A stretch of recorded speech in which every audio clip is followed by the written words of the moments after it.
It begins here, in the quiet. Not with a shout, but with the weight of fired clay in the hand. Before the words, there is the object itself. 5,000 years of silence have settled upon it like a fine, immovable dust. The marks pressed into its surface are not the fluid lines of a story told around a fire. They are precise, angular, and repetitive. They are the marks of an account being settled, of a ledger being balanced. This is where we must start, not with what we think we know about the dawn of civilization, but with what was actually written down, when the world was supposedly new, and with the unsettling realization that the first thing humanity chose to record, with its newfound permanence, was a number that should not exist. The list begins with a name, Alulim, and then a place, Eridu. The language is spare, devoid of ornament. It is a record, not a poem.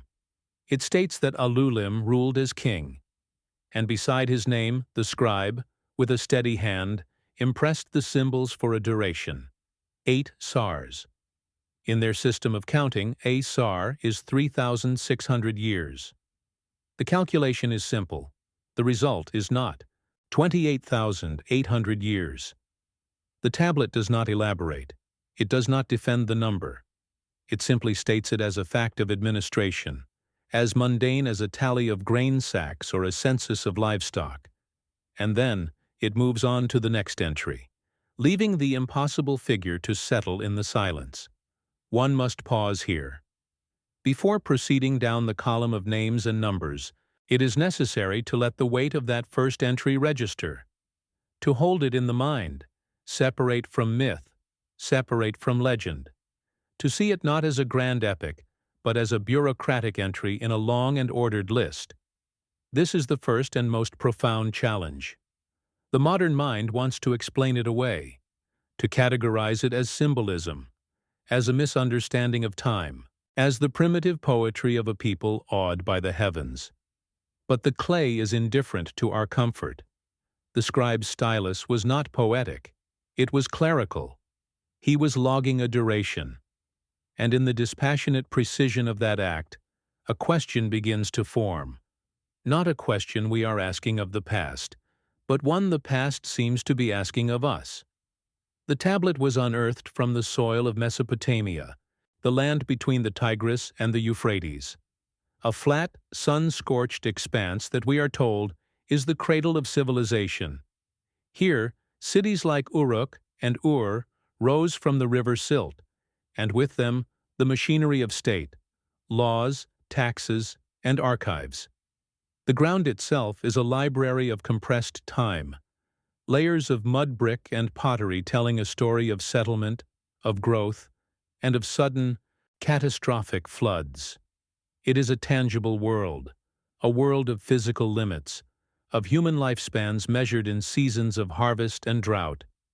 It is from this very soil, this world of mud and reed, that the record of Alulim's 28,000-year reign emerges, a perfect contradiction between the earth underfoot and the memory baked into the clay.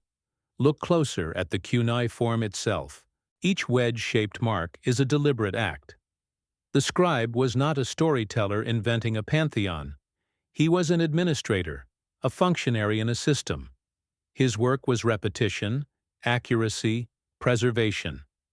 The uniformity of the script across thousands of tablets reveals a standardized protocol, a shared method of recording information that was vital to the functioning of their society.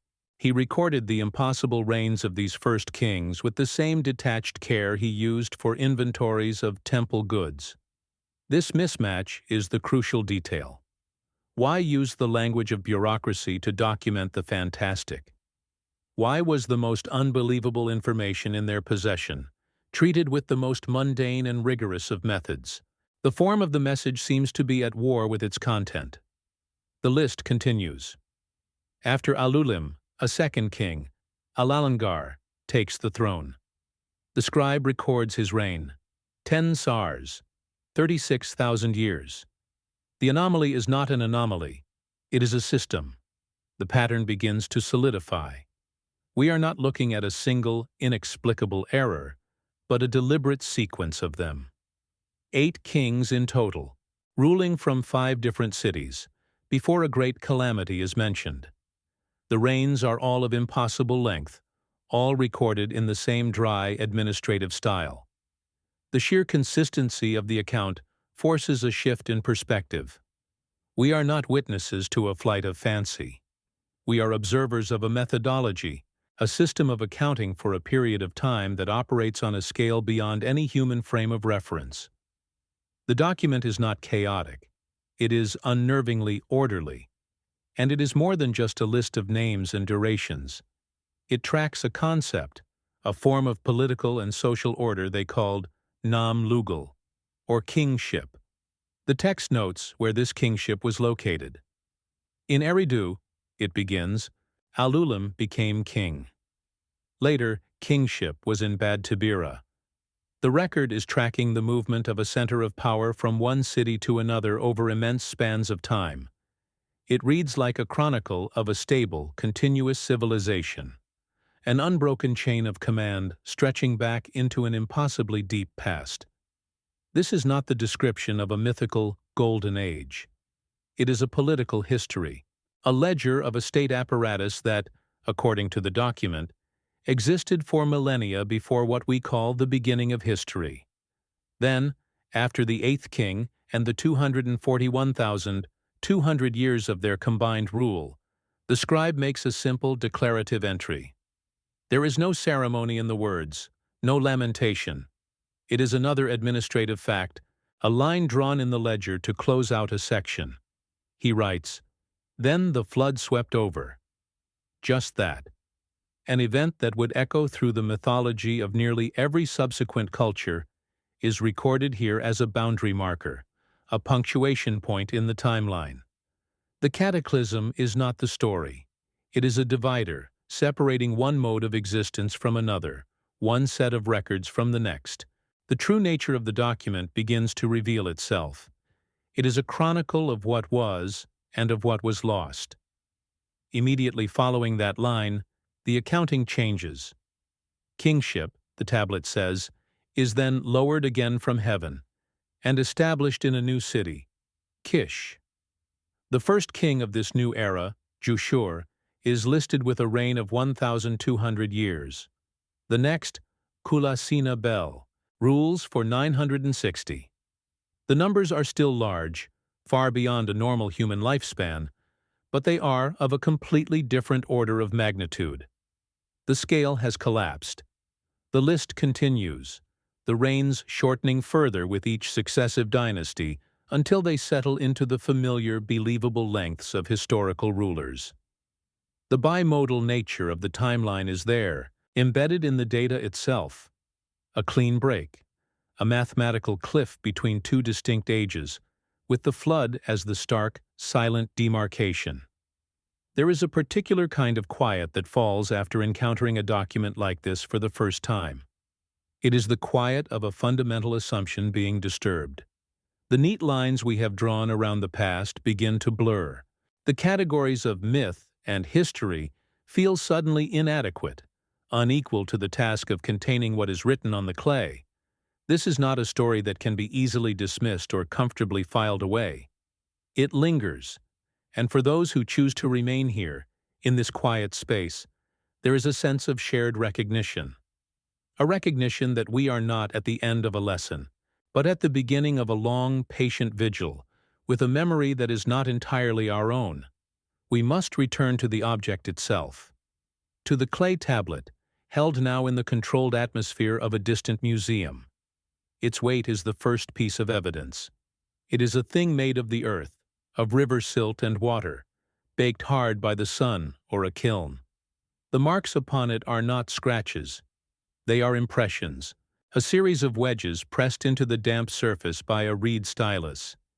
Each mark was a choice, a deliberate and measured act. This was not a medium for fleeting thoughts or fanciful tales. Clay is heavy, cumbersome. Writing upon it is a slow, laborious process. Whatever was deemed worthy of this effort was intended for permanence. It was a record meant to outlast the memory of the living, to survive the decay of papyrus and hide, to endure the fire that consumes libraries.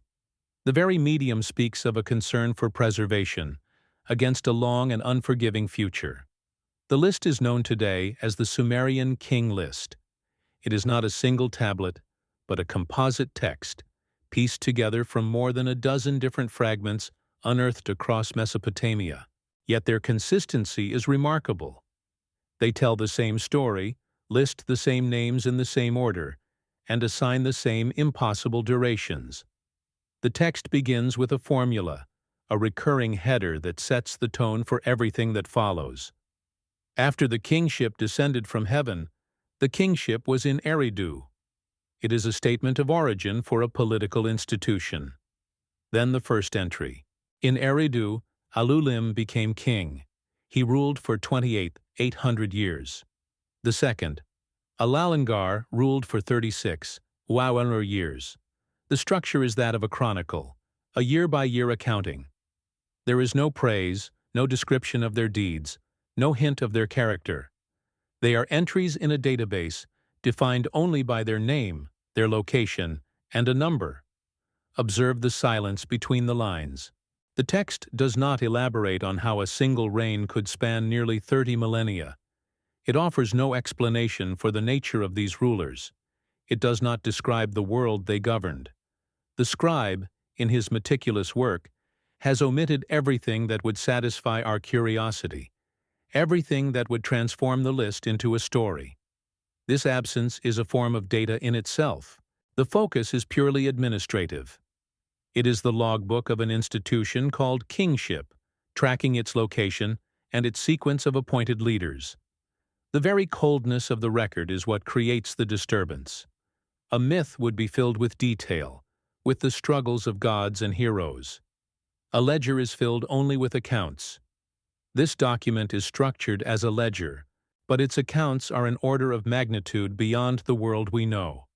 The list continues, a steady, rhythmic recitation of names and numbers.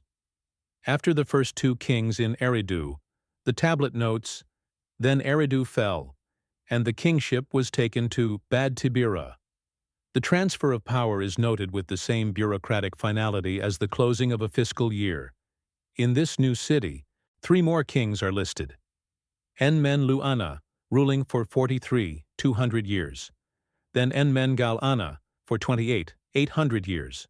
And finally, Dumuzid, the shepherd, whose reign is recorded as 36 years. The numbers do not decrease. They remain on the same incomprehensible scale. The scribe tallies the subtotal for the city. These 3 kings ruled for 108 years. Haidi. It is an accountant's precision applied to a timescale that defies geology as much as biology. The cumulative effect is one of methodical, structured impossibility. We are not watching a storyteller at work here. We are witnessing the function of a bureaucracy. The hand that pressed these wedges into the clay was likely the same hand that recorded grain shipments, land sales, and temple offerings. The cuneiform script itself, in its early forms, evolved directly from the need to track commodities. It was a tool of inventory management. This is the tradition from which the king list emerges. The scribe was not an epic poet or a priest composing a hymn. He was a functionary, a civil servant, likely copying the information from an older master document. His task was not creation, but accurate transcription. The discipline and consistency across the fragments suggest a standardized curriculum, a shared source text that was considered a foundational document of their state. And this record of the deep past is not limited to a single list of rulers. Other texts, fragments of wisdom and lore, refer to this same epoch and its inhabitants. They speak of the Apkallu, 7 sages who lived before the Great Flood. These were not gods but figures described as advisors, sent to teach humanity the essential arts of civilization. The texts are specific about their contributions. They brought the knowledge of writing, of law, of architecture, of agriculture. They are listed as the founders of the template of Sumerian culture, a complete operating system of societal knowledge, delivered as a finished package. They are presented not as figures of myth, but as the original instructors, the founding faculty of a world that was about to be erased. The records link these sages directly to the pre-Diluvian kings. Each of the first 7 kings had an Apkallu advisor. The first sage, Uana, later known as Adapa, is said to have served Alulim, the first king. This is not a vague association, it is a specific assignment.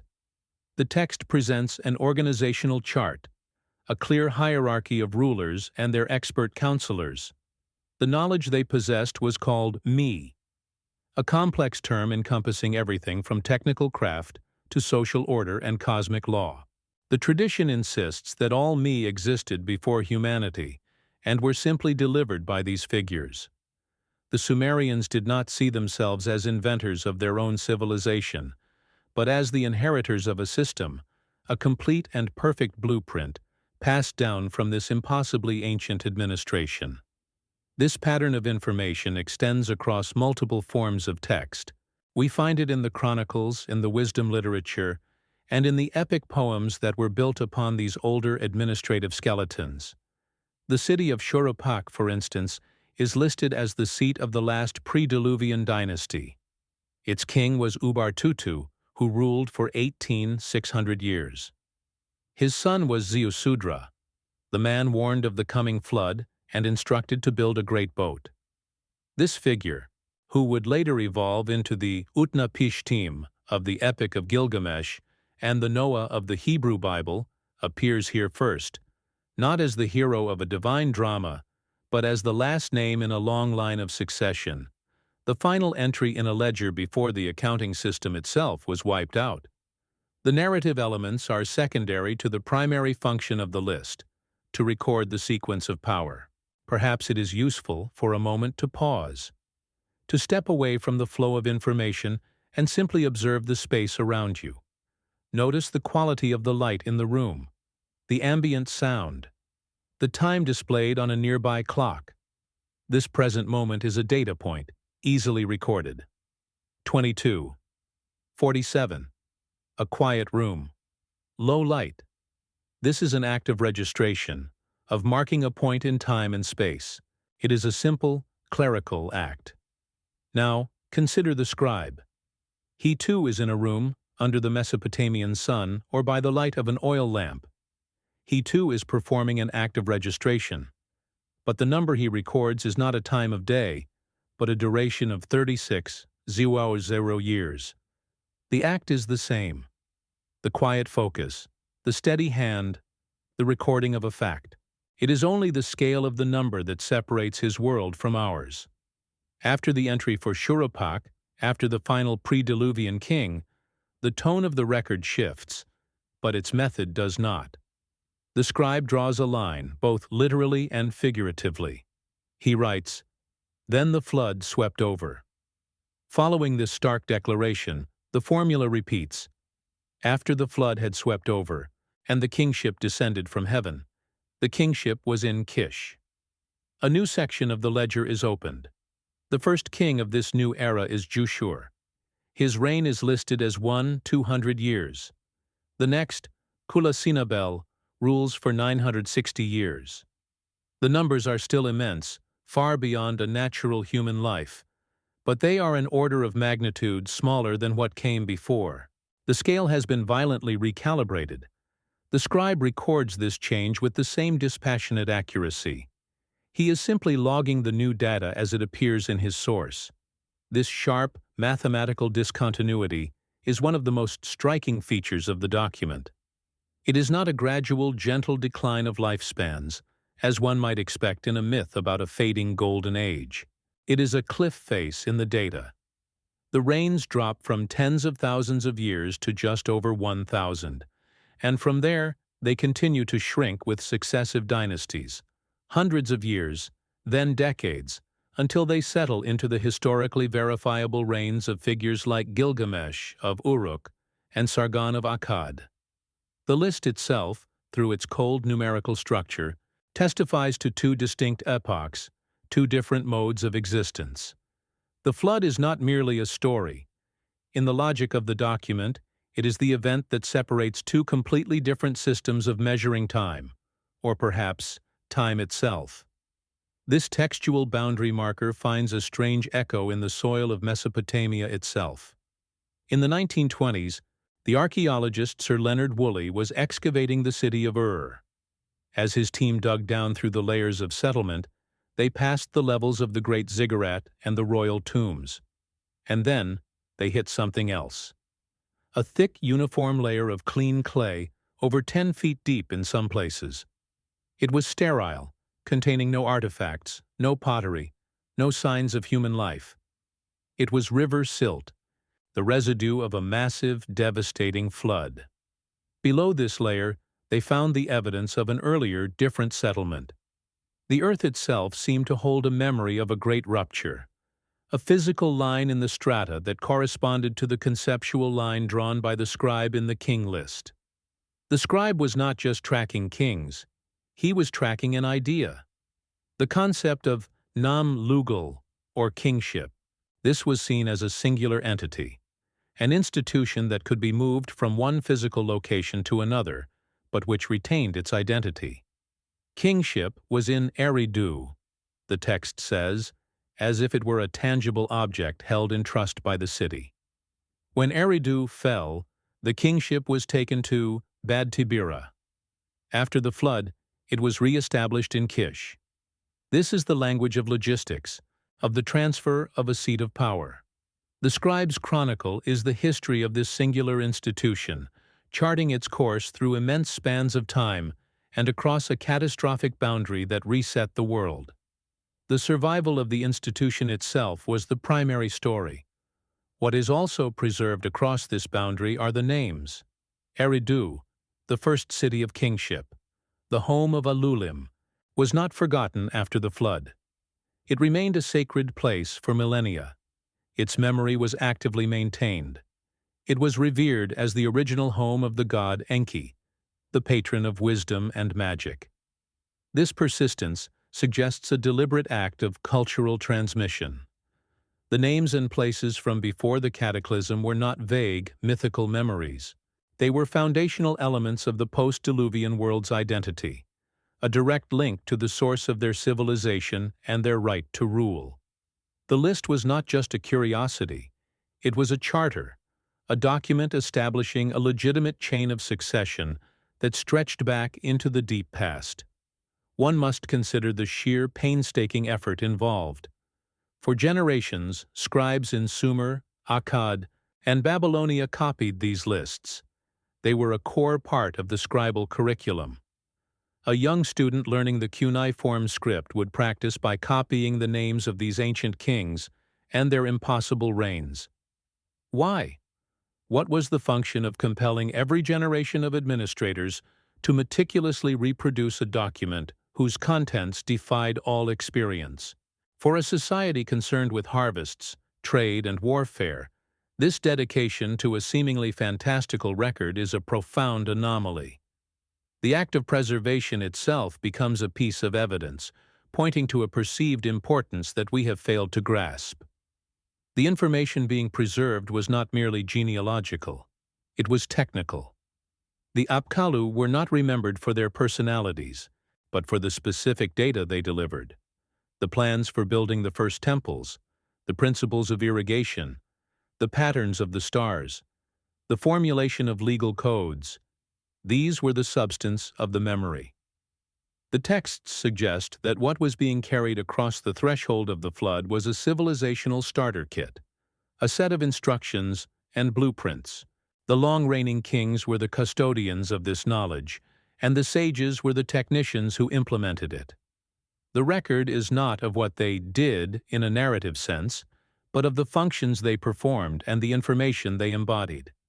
We are left then with the scribe's work, suspended in silence. He is a conduit for a memory that is not his own. The colophons of later Mesopotamian tablets often end with the phrase, copied from an older original tablet. The scribes themselves were aware that they were at the end of a long chain of transmission.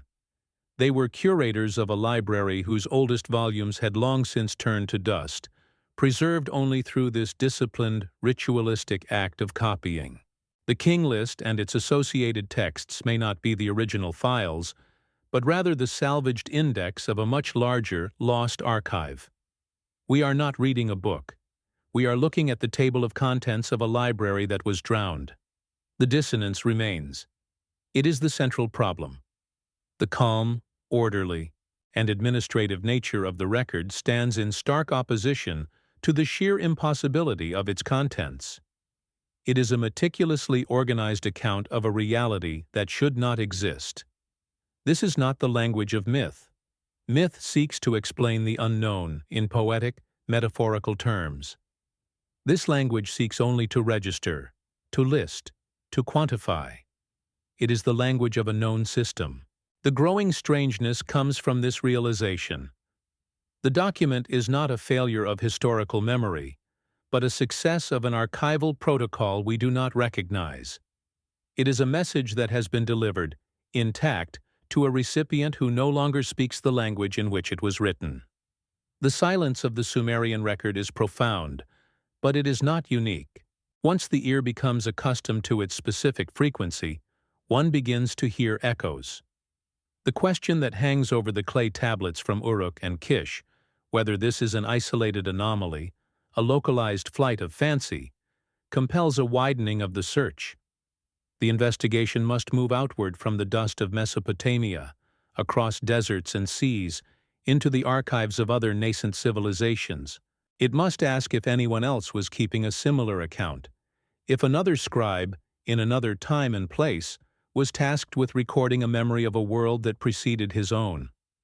The search is not for a story that matches, but for a structure, a blueprint of memory that might have been copied or might have survived in parallel. The search leads inevitably to the banks of the Nile. Here, in the 3rd century BCE, an Egyptian priest named Manetho, at the request of the Ptolemaic king, undertook a monumental task to compile the entire history of his civilization. Writing in Greek, he drew upon temple records and ancient chronicles, sources now lost to us. His work, the Aegyptiaca, survives only in fragments, quoted by later historians.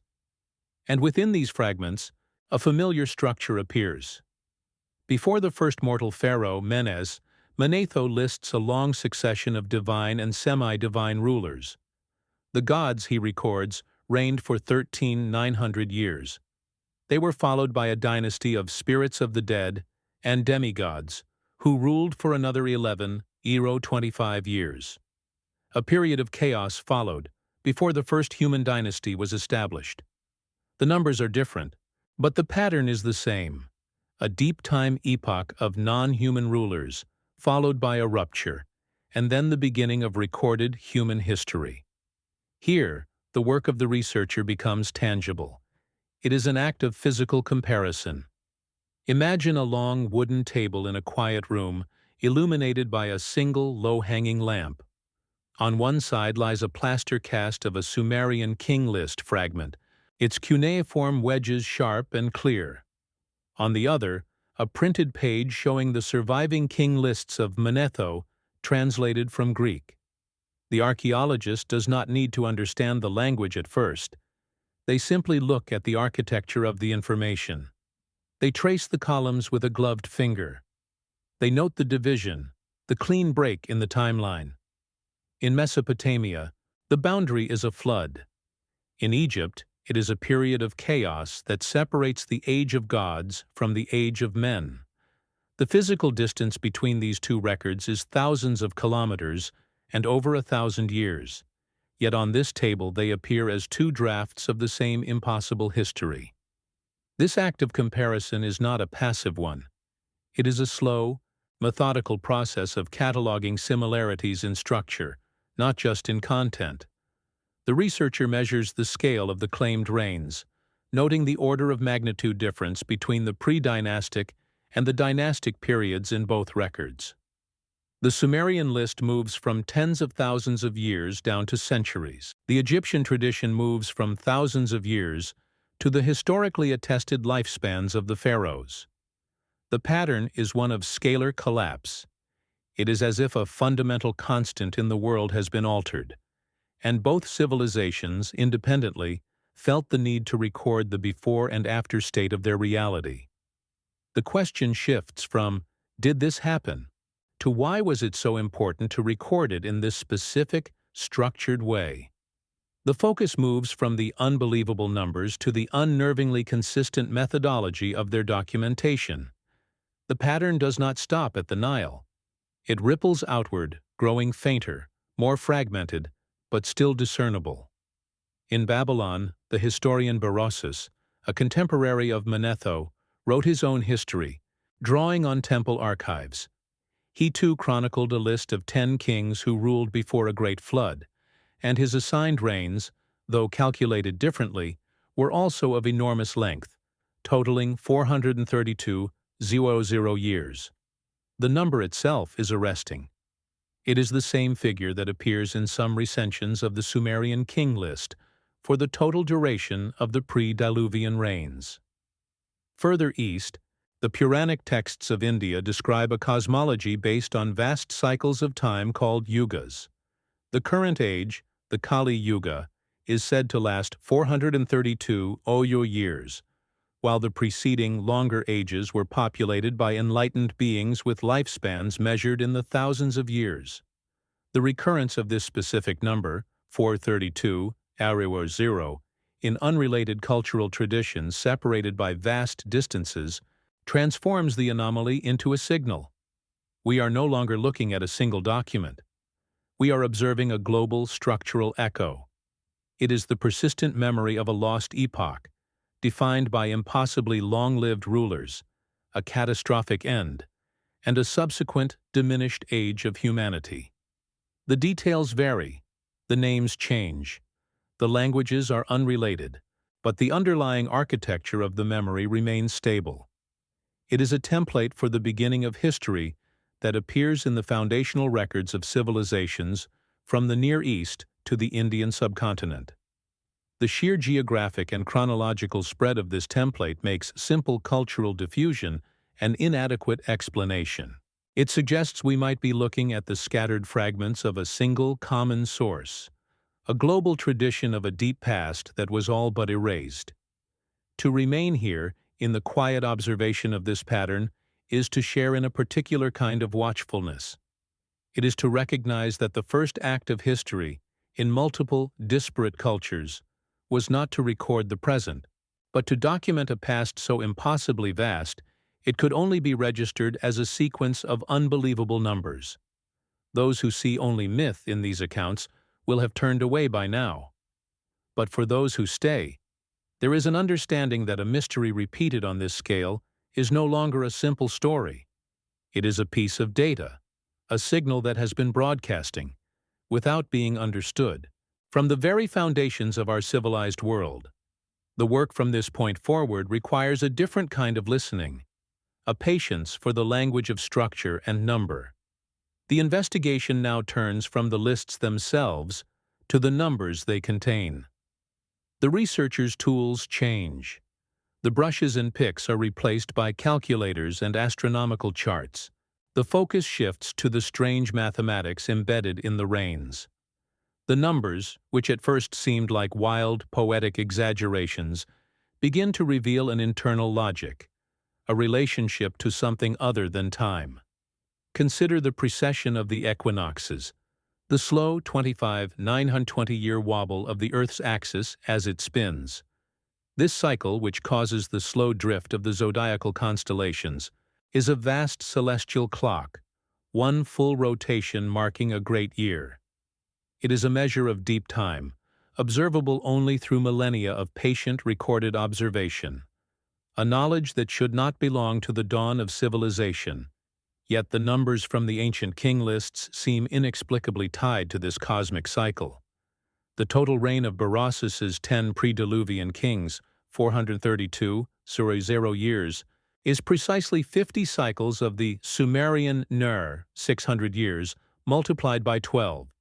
More strikingly, if you divide the precessional number, 25, 920, by 60, the cornerstone of Sumerian mathematics, you get 432. The Sumerian base 60 system itself seems perfectly designed to be a calculator for this grand celestial motion. The numbers are not random. They are harmonic. They are products and divisions of a sophisticated astronomical constant.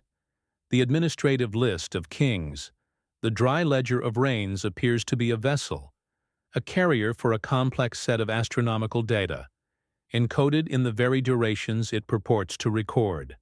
A message is hidden in the mathematics of the ledger. This discovery reframes the entire document. The scribe was not just a historian. He may have been a custodian of a scientific legacy. The king list becomes a potential time capsule, designed to preserve complex astronomical knowledge through the simple, durable medium of a political chronicle. The impossibly long reigns were perhaps never meant to be taken as literal lifespans. They may have been numerical keys, placeholders in a formula. The entire list could be a mnemonic device, a way of embedding the physics of the solar system into the foundational story of the state, ensuring its transmission across generations of scribes who needed only to copy the record accurately, without necessarily understanding the data it contained. The form of the message, a boring, administrative list, was the perfect camouflage for its extraordinary content. But this insight is immediately challenged by the state of the evidence itself. The archaeologist's table is covered not with whole tablets, but with fragments. The work is a constant struggle against the slow, grinding victory of the invisible antagonist, time itself.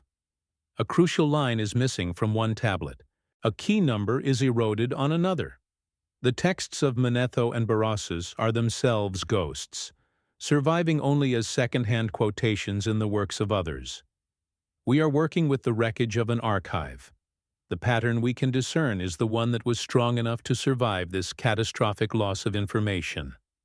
The clarity of the astronomical link is tantalizing, but it is a signal picked up through immense static. The silence of the lost pieces is deafening. The very fragmentation, however, becomes its own form of evidence. The consistency that does survive across these shattered remnants is made all the more significant. If these were merely disconnected myths, one would expect them to diverge wildly as they were broken apart and retold over centuries. Instead, the core structure remains intact. The bimodal timeline, the rupture event, the astronomical numbers, these elements persist across multiple, broken transmission chains. This resilience suggests the original message was constructed with a high degree of redundancy, designed to survive the very process of decay and fragmentation that it has undergone. The archive was built with its own destruction in mind. It was a message hardened against the certainty of a coming silence. One must pause and consider the implications of such a design. To create a system of information preservation that anticipates a world-ending catastrophe and the loss of its own context is an act of profound, far-sighted intelligence. It is not the thinking of a primitive society taking its first steps out of the Stone Age. It is the thinking of a civilization that has a deep understanding of time, of entropy, and of the fragility of knowledge. It is the behavior of a people who knew their world was ending and who took deliberate, systematic, and highly technical steps to ensure that some record of their existence and the essential data they possessed would survive for a distant, unknown future. The Sumerian king list and its global echoes are not just stories. They are the most successful components of this ancient, desperate preservation project. This pattern of preserved knowledge extends beyond the kings and their numbers. It is also present in the memory of their advisors, the Apkallu. The tradition of 7 foundational sages who bring the arts and sciences to humanity is not confined to Sumer. The same motif appears in ancient India, with the Saptarishi, the 7 seers who are the progenitors of Vedic wisdom, and who are associated with the stars of the Big Dipper. It echoes in the legends of the 7 divine beings who founded the cities of Phoenicia. It is a recurring narrative signature. Civilization is not invented, but delivered. It arrives as a complete, pre-packaged system, taught by a group of 7 instructors who emerge from a prior, often celestial source. The structure of the origin of knowledge mirrors the structure of the origin of political time. The researcher, standing before the evidence, is now faced with a multi-layered interlocking pattern. It is a pattern of chronology, with its deep time dynasties and a great rupture. It is a pattern of mathematics, with its numbers encoding sophisticated astronomical cycles. And it is a pattern of pedagogy, with its recurring story of 7 sages delivering a complete civilizational toolkit. These are not separate myths. They are interconnected components of a single, coherent tradition. A tradition that describes a highly advanced world existing in the deep past, a world that was erased, and a meticulous, multi-generational effort to preserve and transmit its most vital information through a system of encoded chronicles, lists, and legends. This is the point where the investigation transcends the study of a single culture. The Sumerian scribe is no longer a lone voice crying out from the past. He is part of a chorus, a member of a guild of ancient record keepers scattered across the globe, all tasked with the same duty: to copy, without alteration, the fragments of a memory they had inherited. They were the curators of a library whose walls had fallen and whose catalog was in ruins. Their work was not an act of creation, but of salvage. They were preserving the index of a world that was lost, hoping that a future generation might one day have the key to read it. The light in the archive seems to grow dimmer.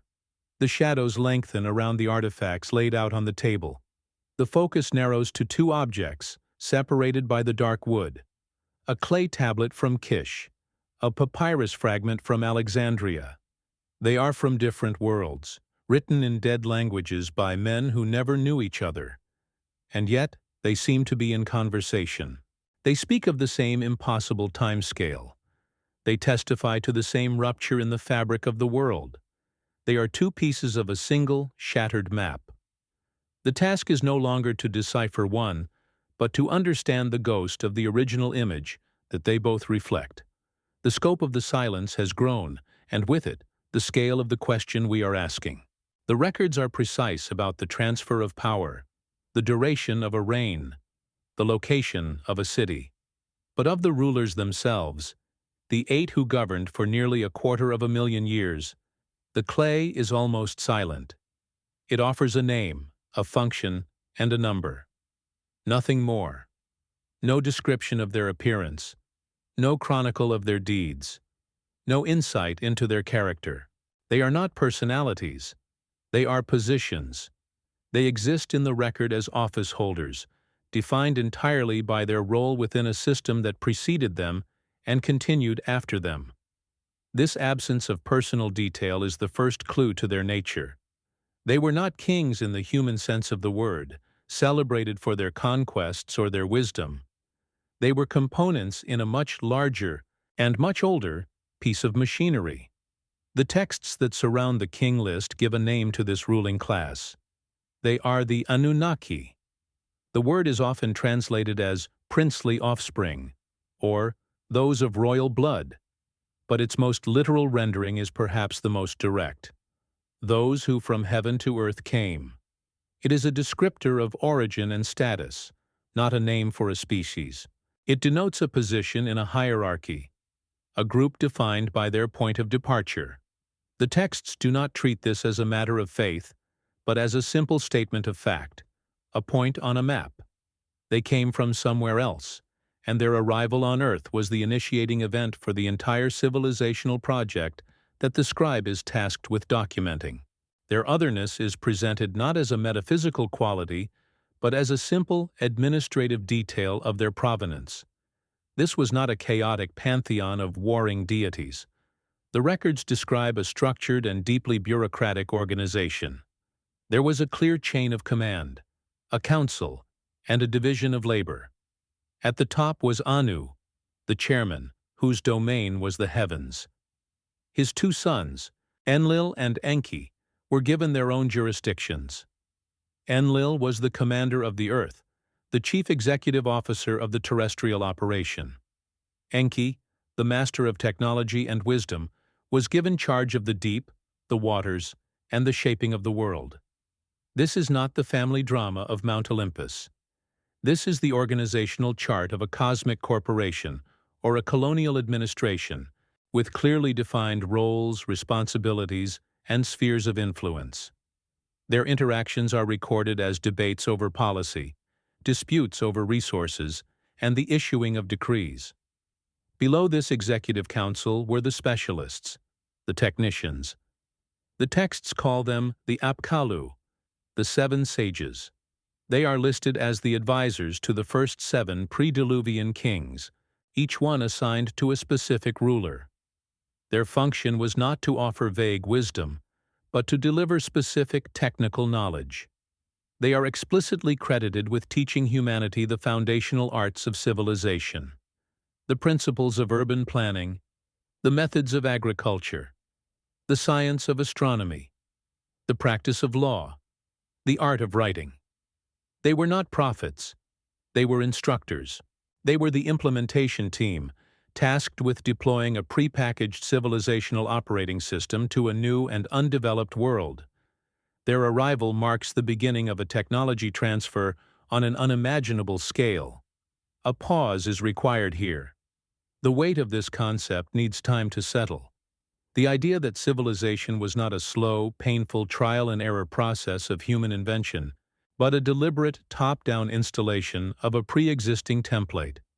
It reframes every ruin, every artifact, every line of cuneiform.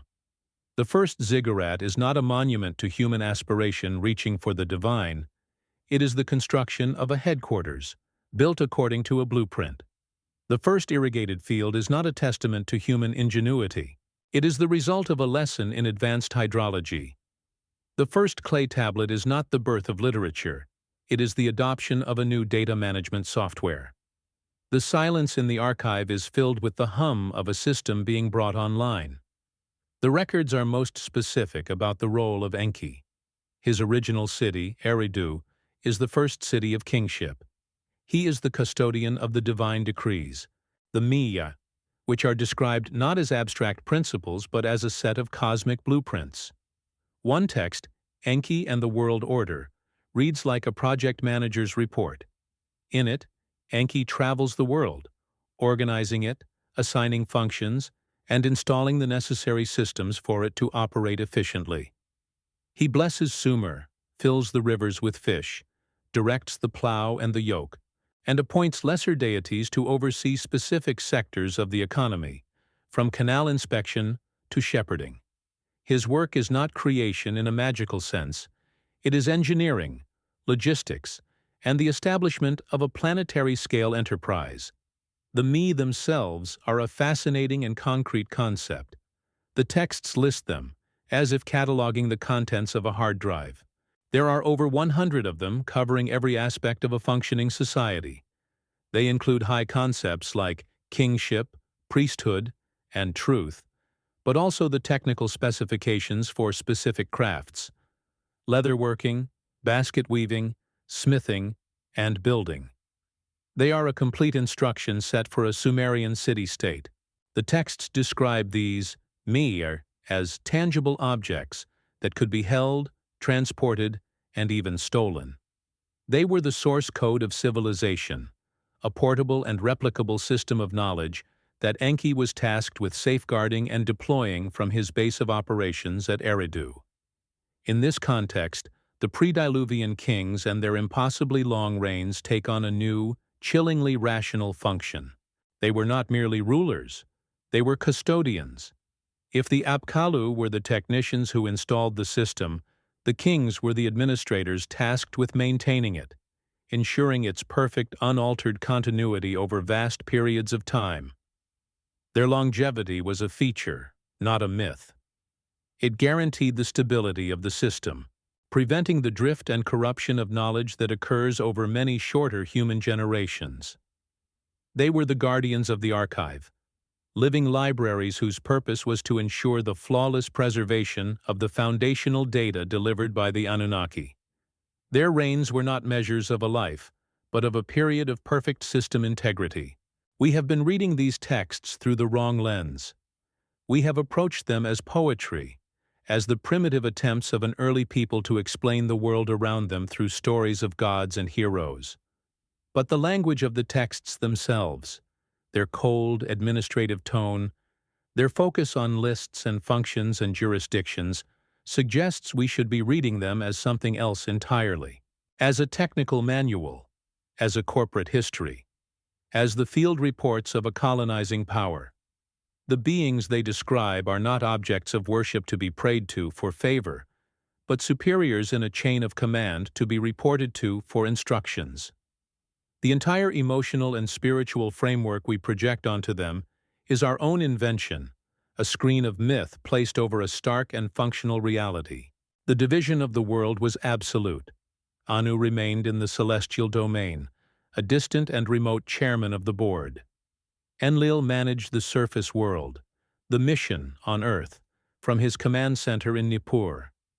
Enki managed the Abzu, the watery deep, and all related scientific and technical development. This separation of powers is a recurring theme. Even the lesser gods, the Igigi, had a specific domain. They were stationed in orbit, acting as a transportation and communication link between Anu's celestial realm and Enlil's terrestrial one. The entire cosmology is a map of a functioning, multi-level organization with clear operational zones. It is a system designed for efficiency and control, not for the spiritual edification of humanity. In fact, humanity's arrival in this system is described in similarly functional terms.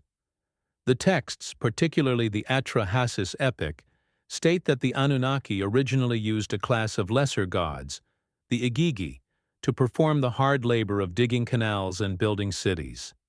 After centuries of this toil, the Igigi rebelled. The Council of the Anunnaki was faced with a labor crisis. Enki, the chief scientist, proposed a solution: create a primitive worker, a laborer, to take over the burden of the work. This new being, the Lulu Amalu, or savage man, was engineered by mixing the clay of the earth with the essence of a sacrificed god. Humanity was created to be a substitute workforce, a biological solution to an industrial dispute. The role assigned to this new creation was explicit and devoid of sentiment. The texts state that humanity was created for a single purpose: to bear the yoke of the gods, to maintain the canals, to till the fields, to build the temples, and to provide the Anunnaki with sustenance. We were not created in a divine image out of love. We were fashioned as a tool to serve a pragmatic need. Our function in the system was that of a servant class, tasked with the upkeep of the planetary infrastructure so that the Anunnaki could proceed with their own, larger objectives. The relationship was not one of father and child, but of master and servant, of manager and worker. It was a relationship defined entirely by function. This worldview is notable for its complete lack of a moral dimension, at least in the way we understand it. The actions of the Anunnaki are not framed in terms of good and evil. They are framed in terms of order and chaos, of function and dysfunction. Enlil, who is often cast as the villain of the story, is not evil. He is a stern administrator, concerned with noise, efficiency, and productivity. He decides to wipe out humanity with a great flood not because they are sinful, but because their population has grown too large. Their noise is disrupting his rest, and they have become a logistical problem. The decision is presented as a brutal but necessary act of planetary management, a culling of a species that had exceeded its operational parameters. One must sit with this for a moment. To see the foundational stories of our world stripped of their comforting moral narratives and revealed as the cold calculus of a superior power. The wind against the window pane sounds different. The darkness outside the circle of light feels older. The human story, our story, becomes a footnote in a much larger and much more impersonal history. We are not the protagonists of this story. We are a secondary creation, a resource, a temporary solution to a problem of labor. The silence that emanates from these clay tablets is the silence of a truth for which we were never the intended audience. And yet, the system was designed to last. After the flood swept over the earth and wiped the slate clean, the first act of the Anunnaki was to restore the system. The texts are clear. After the flood had swept over, and the kingship descended from heaven again, the kingship was in Kish. The template of civilization, the Me, was preserved. The model of a hierarchical city-state governed by a king acting as a steward for the gods was immediately re-implemented. The objective was not to save humanity, but to save the operating system. The few human survivors, the family of Ziusudra, were merely the seed carriers, the hardware necessary to reboot a program that had been temporarily interrupted by a catastrophic system crash. We are left, then, with an unsettling portrait of these others. They are not gods to be worshipped, but architects and engineers. They are not demons to be feared, but administrators and project managers. Their presence in the record is that of a founding generation whose work was so complete, so total, that it became the invisible bedrock of the world that followed. They designed and built the machine of civilization, and then they left, leaving behind a set of operating instructions and a long line of human custodians to keep it running. Their legacy is not a religion, it is an infrastructure. The mystery is not their nature, but the nature of the project they were here to complete. The work of the archaeologist is often a study in layers. A city is a stack of papers, each one a generation, pressed down by the weight of the next. To dig is to read backward, page by page, through the compressed story of a place. But here, in the sun-hardened soil of Mesopotamia, the pages sometimes stop. The excavator's trowel, scraping away the dust of a known dynasty, suddenly hits a wall. Not a wall of brick or stone, but a wall of time. A thick, uniform stratum of sterile clay, devoid of pottery, of bone, of any trace of the life that teemed just below it. It is the signature of the Great Flood, a line drawn across the earth, a page in the book of the world that has been scoured clean. This layer is not a gentle transition, it is an interruption. Below it, the evidence of a different world, smaller settlements, a different style of pottery. Above it, the beginnings of the great Sumerian dynasties we know. The layer itself is the silent testimony of a catastrophe so complete that it left no debris, no rubble, only the fine, settled silt of a world submerged. It is a physical manifestation of the scribe's spare, brutal entry. Then the flood swept over. The earth itself has recorded the same hard stop, the same absolute division between a before and an after. The invisible antagonist has left its mark not in a text, but in the geology of the land itself, a scar of silence 10 feet deep. What is most unsettling about this geological boundary is its finality. It is not the chaotic aftermath of a battle or an earthquake, a jumble of destruction from which stories can be later pieced together. It is a clean slate. The world that existed before was not just destroyed. It was erased, buried under a uniform seal of mud that hardened into a new foundation. The silence here is not the quiet of a ruin.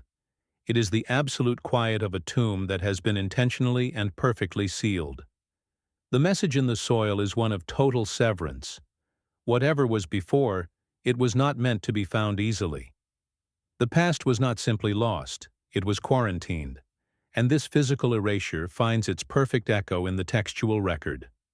The Sumerian king list, the very document that testifies to this deep past, has come down to us in the same state, shattered. It is not a single complete book, but a collection of broken pieces, fragments of clay unearthed from a dozen different ruins. The scribe's work survives, but only in tatters. We are reading a story through the cracks, trying to reconstruct a vast and ordered chronicle from a handful of disconnected paragraphs. The same force that scoured the landscape seems to have passed through the library, leaving behind just enough to let us know the scale of what is missing. Look at the edge of a broken tablet. The cuneiform characters, so precise and orderly, stop mid-sentence. A king's name is cut in half. A number, the duration of a reign, is lost forever. The break is not a gentle fading of ink. It is a fracture, a moment of physical violence frozen in baked clay. The silence that follows the last legible wedge is not a pause for breath. It is the sound of the archive being torn apart. Each fragment is a survivor, a witness to a destruction that consumed the whole. We hold in our hands not a history, but the evidence of a history's murder. The work of the researcher becomes a form of forensic science, an attempt to understand the nature of the weapon that caused such a profound and widespread wound to the memory of the world. The gaps are not only physical, they are structural. The scribe's record is full of deliberate, unnerving omissions. He will note that after millennia of rule from one city, then that city fell, and the kingship was taken to another. The statement is presented with the finality of a closed account, but there is no explanation. What caused the fall?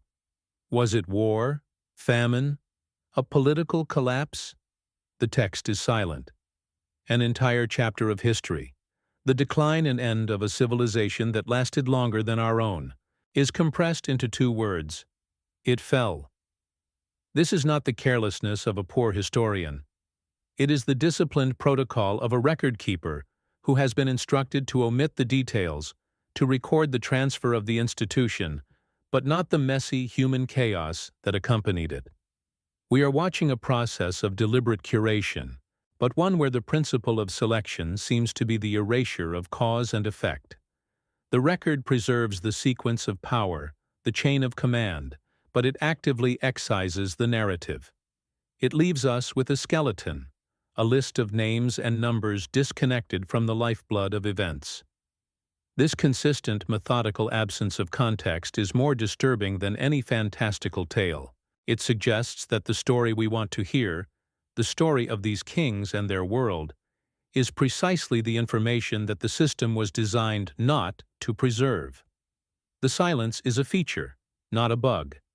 It is a form of redaction, a black marker drawn through the heart of the past.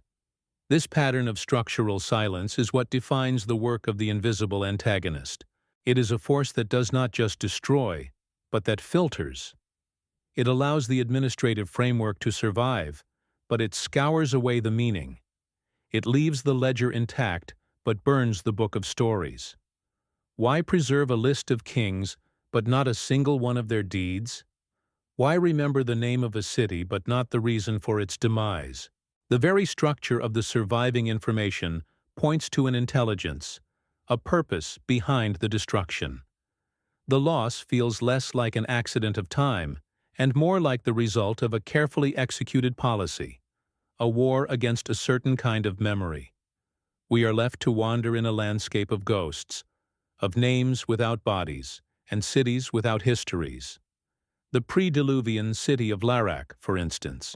The king list records its king, Ensi-Pad Zid Ana, and his reign of 800 years. The name is there, preserved in the clay. But on the ground, the city itself is a whisper. Archaeologists have struggled to definitively locate its pre-flood layers.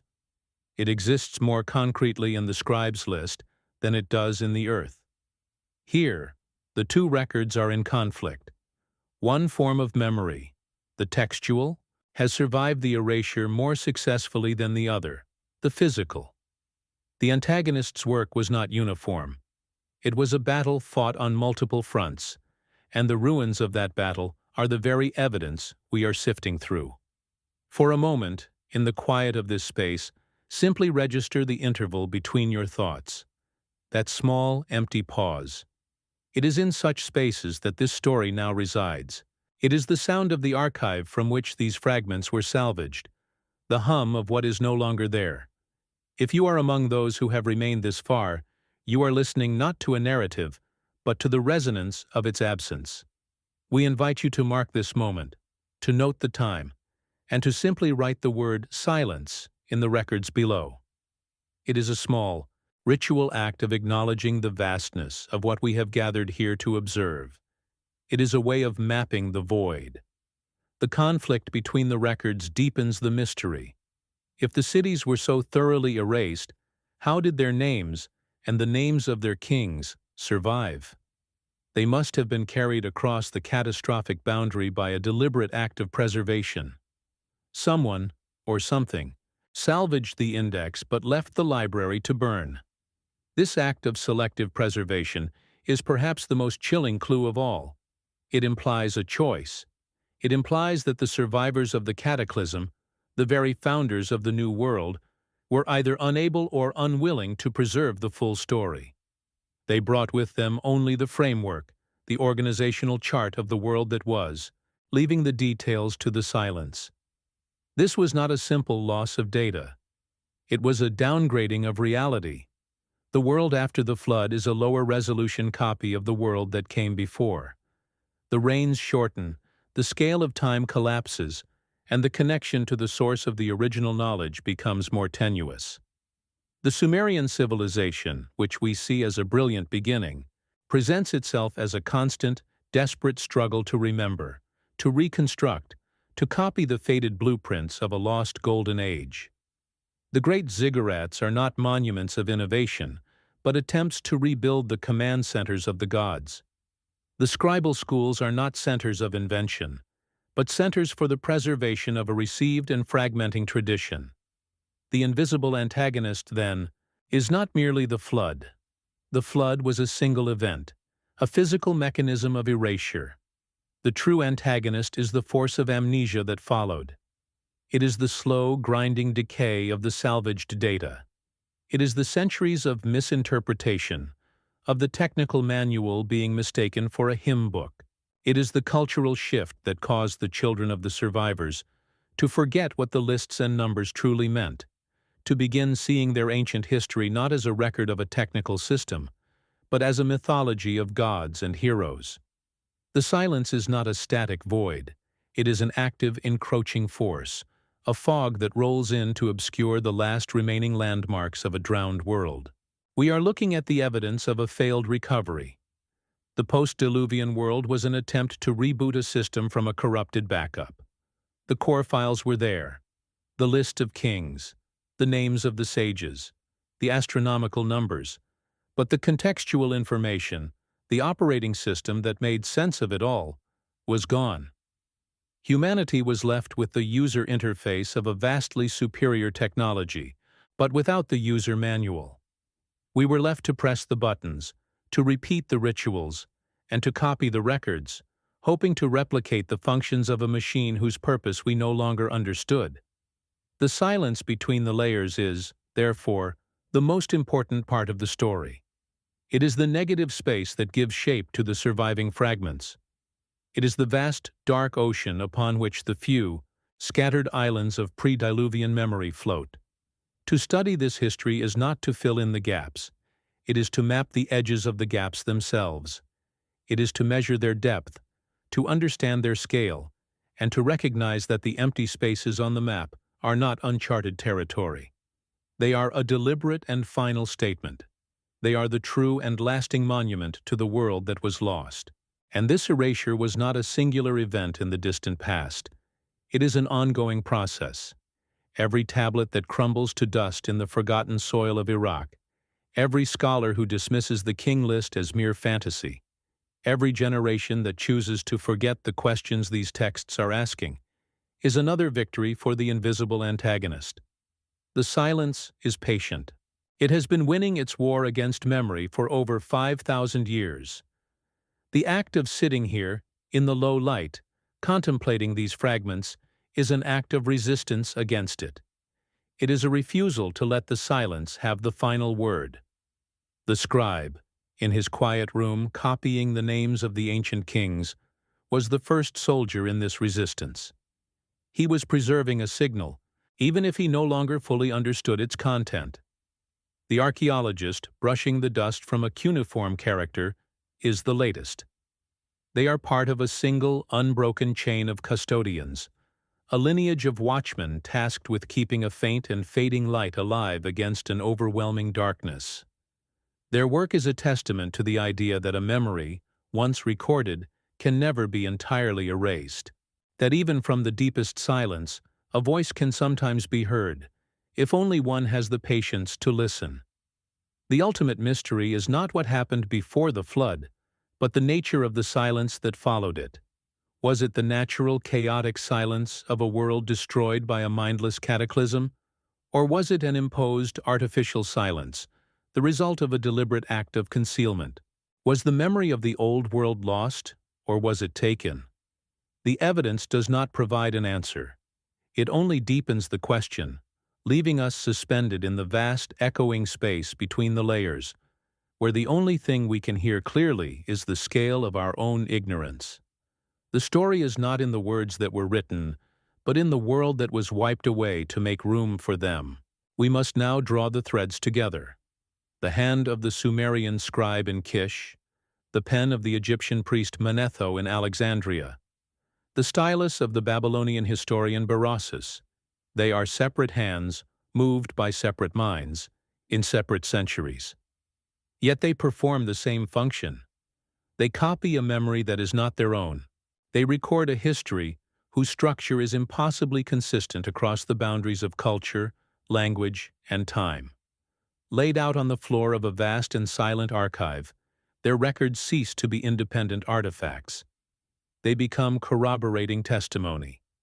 They are the scattered pages of a single, lost book, each one preserving the same table of contents, the same stark division between a world that was and the diminished world that is. They are the cartographers of a forgotten continent, working from the same shattered map. The pattern they preserved is not one of myth, but of mathematics and administration. In each account, a period of immense stability, governed by a handful of rulers with inhuman lifespans. In each, a catastrophic rupture, a boundary event that resets the world. And in each, a subsequent age, a new beginning, marked by a dramatic and sudden collapse in the scale of time. The reigns shorten, the connection to the source fades, and history as we know it begins. This is not a story that evolves. It is a data set that exhibits a clean structural break. It is the signature of a system that has undergone a catastrophic failure and been rebooted with diminished capacity. The consistency is not in the names or the narrative details, but in the cold, underlying architecture of the timeline itself, a blueprint that was distributed and copied with the precision of a sacred text. The implication of this global echo is not a small one. It suggests that the memory of this deep past is not an invention, but an inheritance. It forces us to consider that these foundational civilizations, which we have always seen as the independent origins of human culture, might instead be the inheritors of a single common legacy. They are not the sources of the light, but the first reflections of a sun that had already set. The scribes were not creating a mythology to explain their world. They were performing the final, most sacred duty of a lost civilization, the preservation of its archive. They were the librarians of a drowned world, dutifully copying the catalog, even if they could no longer read the books. The work was an act of transmission, a message in a bottle cast into the sea of time. One must be still for a moment to feel the true weight of this. The air in this room, the light from the window, the ground beneath our feet, all of it feels different when viewed as the aftermath, as the quiet that follows a great and terrible noise. The dust motes dancing in the beam of light are not just dust. They are the fine, settled debris of a world that was scoured from the earth. The silence is not an absence of sound. It is the presence of a memory so vast that it can only be perceived as a void. We are living not in the beginning of a story, but in a long and quiet epilogue, reading the footnotes of a book whose main text has been torn out and burned. And what was the subject of that lost text? The records are clear. It was the history of an installation, a project. The arrival of the others, the Anunnaki, was not a spiritual event, but a logistical one. They were not gods to be worshipped. They were an administration to be obeyed. The Apkallu were not mystical sages. They were technicians, engineers, deploying a prepackaged system of knowledge, the Me, designed to establish a functioning, self-sustaining operation on a new world. The entire machinery of civilization, from the digging of canals to the tracking of stars, is presented as a technology transfer. It was a top-down implementation, a complete operating system installed on the blank hardware of a primitive planet. The first cities were not the birthplaces of human culture. They were the regional headquarters of a cosmic enterprise. This reframes the nature of the cataclysm and the silence that followed. The flood was not a random act of nature or a fit of divine pique. In the logic of this system, it was a hard reset, a controlled demolition. And the act of preservation that followed was not a desperate, haphazard attempt to save a few cherished stories. It was a calculated, selective salvage operation. The core data, the king lists, the astronomical cycles encoded in their reigns, the names of the founders, the location of the first command center at Eridu, was deliberately carried across the boundary. But the rest, the context, the narrative, the operational details of the pre-Diluvian world, were left to the silence. It was the preservation of the index, but the destruction of the library. It was an act of profound and intentional forgetting. We are left holding the surviving fragments of this act, a piece of a king list from Larsa, a quotation from Berossus preserved by a Roman historian, a geological core sample showing a sterile layer of clay. Each is a clue not to what happened, but to the scale of what was erased. The invisible antagonist was not simply time or a natural disaster. It was an intelligence, a force that did not just destroy, but that curated the destruction. It chose what was to be remembered and what was to be permanently lost. The silence is not an accident. It is a monument. It is a carefully constructed wall around a forbidden memory, a quarantine placed around the truth of the world that was. And here, we arrive at the edge of a new and unnerving landscape. If these patterns are not coincidence, if the records are not myth, if the erasure was a deliberate act, then the entire foundation upon which our history is built becomes unstable. The slow, patient climb of humanity, from primitive hunter-gatherer to sophisticated city-dweller, the central narrative of our species, is thrown into question. It suggests that our beginning was not a beginning at all. It was a recovery, a salvage operation, a desperate attempt to piece together the fragments of a world that was vastly older and perhaps unimaginably more advanced than our own. We are not the authors of civilization. We are its amnesiac inheritors. This story, the one we are tracing here in the dust of these archives, is not a self-contained object. It is a single thread in a much larger and more complex tapestry, one that stretches back into a past so deep it defies our sense of scale. To follow this thread further is not a promise of answers, but a commitment to the vigil. It is to accept that some questions are not meant to be solved, but to be lived with. For those who choose to continue this watch, you are not alone. The act of returning to this quiet space is a recognition that this is a shared inquiry, a long and patient watch over a memory that is slowly, piece by piece, coming back into the light. The implication expands beyond the desert sands of Sumer and the fertile plains of the Nile. It becomes a planetary question. If this system was installed here, was it the only one? The recurring patterns, the structural echoes in the foundational records of civilizations across the globe, begin to look less like cultural diffusion and more like the scattered outputs of a single, global operating system. The story of the seven sages, the memory of a great flood, the concept of vast cyclical ages, these are not local myths. They are the fragmented user manuals of a standardized civilizational model, a template that was deployed in multiple locations, the remnants of which were preserved in the local folklore of the post-cataclysmic world. We have been standing too close to the picture. We have been examining the individual brushstrokes, a cuneiform wedge, a hieroglyph, a line of Sanskrit, and we have mistaken them for the entire painting. But when we step back, when we allow all the fragments to occupy the same space, a different image begins to emerge. It is the faint but coherent outline of a single global project. A project whose purpose we do not understand, managed by beings whose nature we can only guess at, which was brought to a sudden and violent end, leaving behind only the most durable and heavily encrypted parts of its database. This changes the very nature of archaeology. The excavator's trowel is no longer simply uncovering the history of a people. It is digging through the wreckage of a machine. Each city is a circuit board. Each temple is a power station. Each text is a fragment of code. The work is not one of cultural interpretation, but of reverse engineering. We are a cargo cult of the highest order, living in the ruins of a technology we mistake for religion, performing rituals we mistake for culture, and worshipping the memory of the engineers as gods. The silence is the sound of the machine having been turned off. And so we are left with the scribe.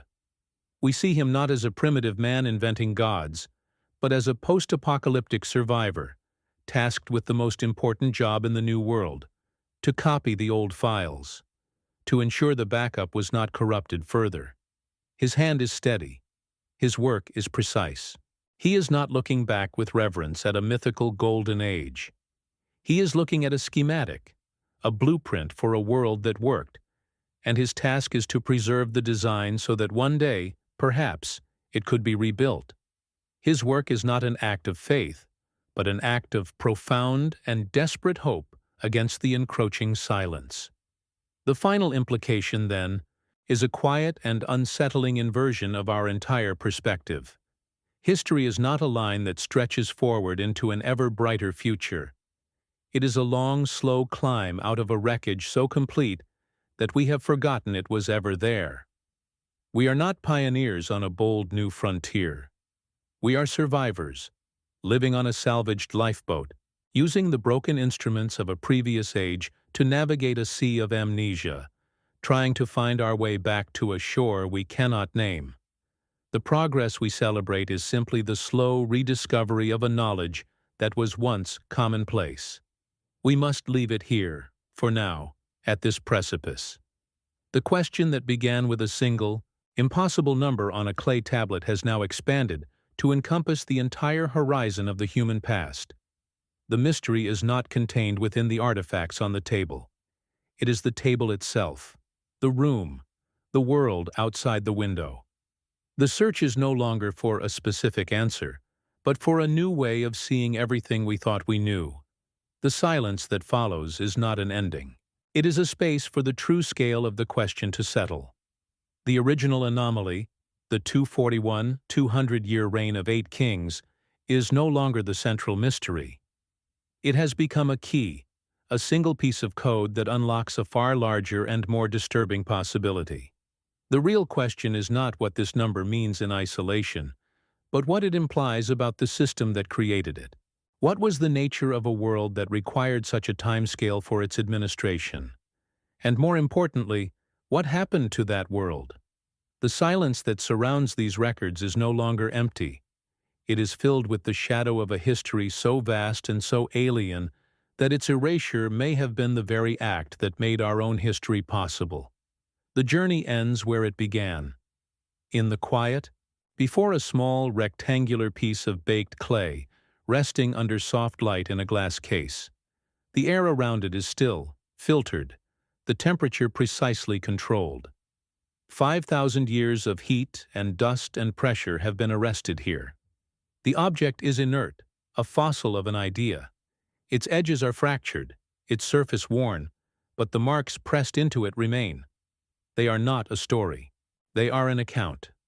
A final entry in a ledger from a world that has closed its books. We have traveled through millennia of implications, across the ghosts of drowned cities, and into the cold mathematics of the stars, but we are returned, finally, to this. A thing you can hold in your hand. A piece of the earth that was taught to remember. The text on its surface does not conclude. It simply stops. The scribe's hand, so steady and disciplined, completed a line, and then there was no other. He did not write an epilogue. He did not offer a summary or a moral. He was a conduit for a stream of data, and at this point, the stream ran dry, or the vessel broke. What we are looking at is not the end of a narrative, but the edge of a void. This is the last known point of solid ground. Beyond it lies the silence, the vast unrecorded territory of the invisible antagonist. The scribe's final wedge-shaped mark is a monument, not to what was known, but to the precise moment that knowledge ceased to be transmitted. It is a testament to the boundary. The room itself is a kind of temple to this boundary. A modern archive, a place of preservation. It is cool and dark. The sound of footsteps is muffled. Other artifacts from other lost worlds rest in their own pools of light, each one a similar story of survival against impossible odds. But this one feels different. It is not a monument to a king's vanity or a priest's devotion. It is a piece of administrative paperwork. Its power is not in its beauty, but in its banality. It is a timesheet from a forgotten dynasty, a corporate memo from a defunct world. And in its cold, clerical precision, it asks a question that no golden sarcophagus or monumental statue ever could. It asks us to reconsider the very nature of the ground on which we stand. To stand before it is to complete a circuit. The thought that was encoded in damp clay, by a hand that has been dust for 5 millennia, is now being decoded in the quiet of this room, behind our own eyes. The transmission, against all probability, has been successful, but the message itself remains encrypted. We have received the signal, but we have lost the key to its language. The act of observation becomes a form of vigil. We are not here as students to be taught, but as watchmen on a long and quiet shift, standing guard over a memory that is not our own, waiting for a dawn that may never come. We are the final, living link in a chain of custody that stretches back into a time before the Great Flood. Step away from the glass case. Let the image of the tablet fade. In its place, picture the land from which it came. The great, flat expanse of Mesopotamia, now seen from a great height, at night. The lights of modern cities glitter like fallen constellations, but between them is a vast and profound darkness. This is the dust that holds the rest of the library. The wind, a slow, patient excavator, blows across the tells, the sleeping mounds of forgotten cities. Above, the sky is a perfect black ocean, and the stars are the same points of light that the scribe saw when he looked up from his work. They are the only part of his world that has survived the erasure intact. They are the original text, the master document. The precession of the equinoxes continues its slow, silent turn. The great celestial clock, whose measure is encoded in the impossible reigns of the ancient kings, keeps its own time, indifferent to the rise and fall of civilizations below. The stars do not remember the Anunnaki or the city of Eridu. They simply are. But they were the context, the frame of reference for the entire system. The scribe was not just recording a history of the earth. He was logging its place in a cosmic order. We have found the ledger, but we have lost the sky map to which it corresponds. The numbers are anchors, but their moorings are in a dimension we can no longer perceive. They point to a reality that was both terrestrial and celestial. The question, then, is no longer simply, did a king really rule for 36 Arzarran years? That was the door, not the room. The question now is, what kind of system measures its history in the language of orbital mechanics? What was the purpose of encoding astronomical data into a genealogical record? It was a message designed for durability, for a recipient who would have forgotten the language, the culture, the entire context, but who might one day rediscover the physics of the solar system. It was a message for us, a technical document disguised as a bedtime story, a scientific formula hidden in a list of names. The strangeness is the signature of its design. This is not a story about the past, it is a story about memory itself, about the architecture of its preservation. It is about the desperate, brilliant, and ultimately failed attempt to build an archive that could survive the end of the world. The Sumerian records are a monument to that attempt. They are the skeletal remains of a vast and complex body of knowledge, the last, most durable bones that survived the flood. To study them is to study the anatomy of a lost consciousness. We are not just reading a list. We are tracing the outline of a mind that thought in terms of millennia, that saw history as a function of celestial cycles, and that faced its own extinction with the cold, methodical resolve of an archivist. We must leave the scribe in his time. His work is finished. He has pressed the last mark into the clay, checked it for accuracy against the older tablet from which he was copying, and set it aside to dry in the Mesopotamian sun. He does not know us. He has no conception of the world we inhabit. He is simply performing his function, fulfilling his duty as a link in a chain of transmission whose origins are already lost to him. He is a curator of an echo. His act is one of faith, not in a god, but in the integrity of the record itself. Faith that the act of copying is, in itself, a meaningful act. Faith that a future hand will one day pick up the tablet and continue the work of remembering. We have tried to fit this record into our own boxes. We call it religion, mythology, history, literature. These are the categories of our own library, the filing system of a world that has forgotten the blueprint of the original. But the tablet itself resists these labels. It is not a poem about creation. It is a report on the establishment of a world order. It is not a hymn to the gods. It is a list of project managers and their terms of service. It is not a history of a people. It is the provenance of an institution called kingship. The record is not what we think it is. It is something older, stranger, and more functional, and its true nature remains just beyond the reach of our language. The silence that surrounds this entire account is its most profound feature. It is the silence of the 10-foot layer of sterile clay in the earth. It is the silence of the broken lines on the tablet. It is the silence of the scribe, who records the impossible without comment.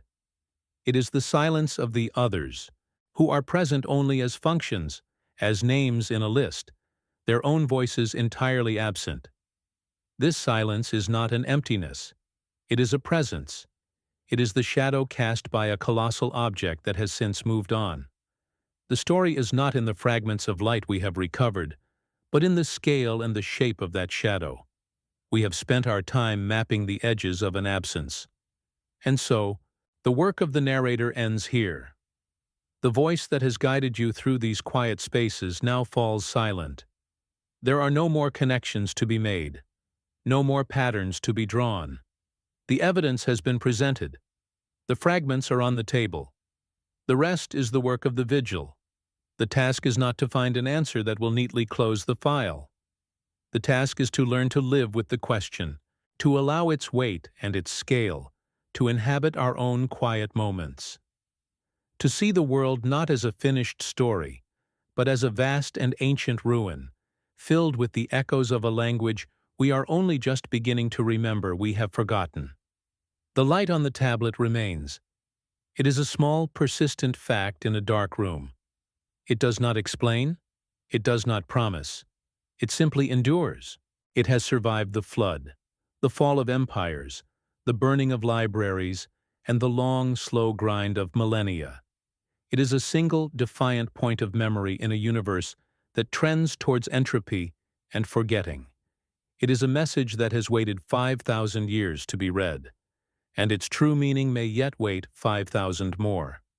The clay is patient. It holds its secrets with a quiet and unbreakable integrity.